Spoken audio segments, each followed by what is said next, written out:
Hi, this is Harry, and welcome to our YouTube channel, Knowledge with Harry. Here we do a series where we see five current affair questions daily and discuss the matter regarding that, helpful for every competitive exams. Let's go on, guys. Here is our first question. Manik Saha has been appointed as the new chief minister of which state? So आपको पूछा गया है कि कौन से state के मानिक साहा ये नए चीफ मिनिस्टर है. तो Manik Saha has been appointed as the new chief minister of Tripura state. तो चीफ त्रिपुरा स्टेट के न्यू चीफ मिनिस्टर कौन है? Manik Saha. On 14th May 2022, just a year before assembly polls in state, Bipal Kumar Dev resigned from his post, and after that hurriedly called legislature party meeting, BJP announced Saha's name as his successor and said he would extend cooperation to the new chief minister. Saha took oath as the 11th chief minister of Tripura on 15 May 2022. तो यहाँ पे याद रखने की बात कौन से exams के लिए कि 11th चीफ मिनिस्टर बने त्रिपुरा स्टेट के कौन? मानिक साहा. और अभी त्रिपुरा की बात हो रही है तो अपन देखेंगे त्रिपुरा के बारे में थोड़ा सा.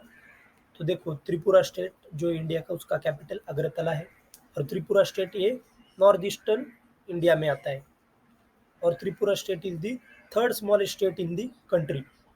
इट कवर्स अप्रोक्सीमेटली 10,491 किलोमीटर पर square and is bordered by Bangladesh to the north, south and west and Indian states of Assam and Mizoram to the west. तो त्रिपुरा के आसपास के स्टेट से इलाके कौन से है? ईस्ट में है असम और मिजोरम, और उसके नॉर्थ में है, नॉर्थ साउथ और वेस्ट में बांग्लादेश कंट्री है. So that's all we have to see about the first question. तो फर्स्ट क्वेश्चन के बारे में क्या क्या याद रखोगे? Manik Saha is the new chief minister of Tripura state. Second thing, he is the 11th chief minister. And third thing about the Tripura, capital is Agratala, and it is the third smallest state in our country. Let's move on to second question. PM Narendra Modi has inaugurated biggest drone festival in which city? तो कौन से city में सबसे बड़ा India का biggest drone festival हुआ है? तो कहाँ पे किया गया है वो? Pragati Maidan in New Delhi. So Prime Minister Narendra Modi inaugurated India's biggest drone festival in the capital on May 27. May 27 and 28 को भारत ड्रोन महोत्सव किया गया है. Now let's see what is this Bharat Drone Mahotsav 2022. About that, Bharat Drone Mahotsav 2022 is the India's biggest drone festival and is been conducted on 27th and 28th May. And the venue is Bharat drone महोत्सव. कहाँ पे किया गया है? तो Pragati Maidan new Delhi. और इसमें 1600 से भी ज़्यादा डेलीगेट्स पार्टिसिपेट कर रहे हैं.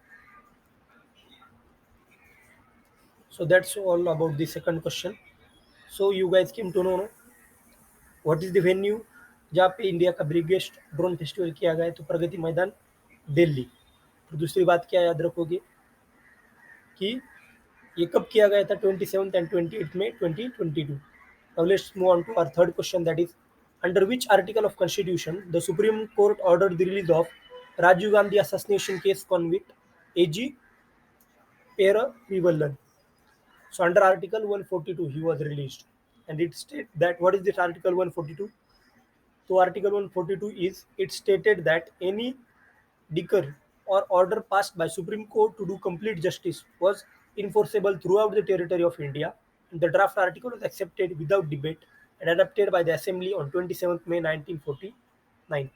तो आर्टिकल 142 क्या है ये भी अपन देखेंगे. ये देखो, article 142 of the Indian Constitution, it deals with enforcement of orders of Supreme Court and says that in exercise of its jurisdiction, it may pass order for doing complete justice in any matter pending before it.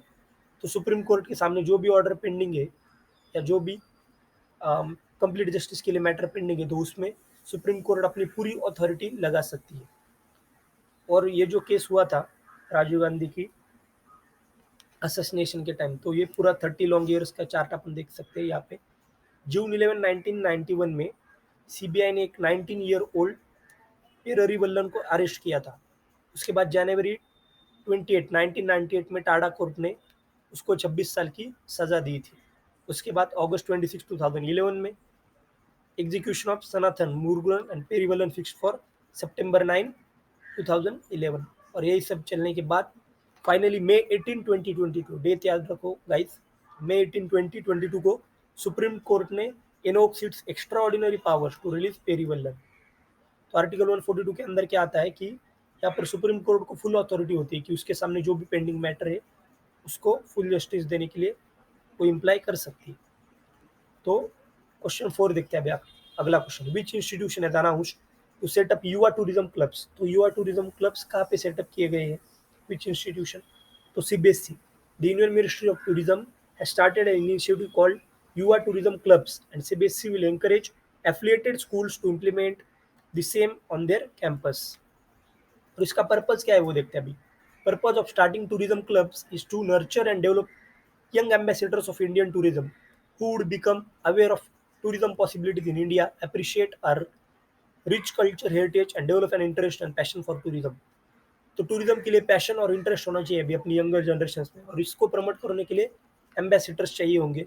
तो इन ambassadors को India में ही क्या क्या possibilities है देखो guys, अभी अपने country को बहुत सालों से अपना रिच कल्चर हेरिटेज है, तो यही सब टूरिज्म इंडिया में भी अपन लोग बढ़ा सकते हैं। इसके लिए वो बढ़ावा देने के लिए सीबीएसई के सारे स्कूल्स में यूनियन मिनिस्ट्री के द्वारा ये चालू किया गया है, that is Yuva tourism clubs. अपना अपना आखिरी सवाल देखते हैं, fifth question, the name of cyclone Asani was suggested by which of the following countries. तो आसानी ये साइक्लोन का नाम किसने दिया था, श्रीलंका।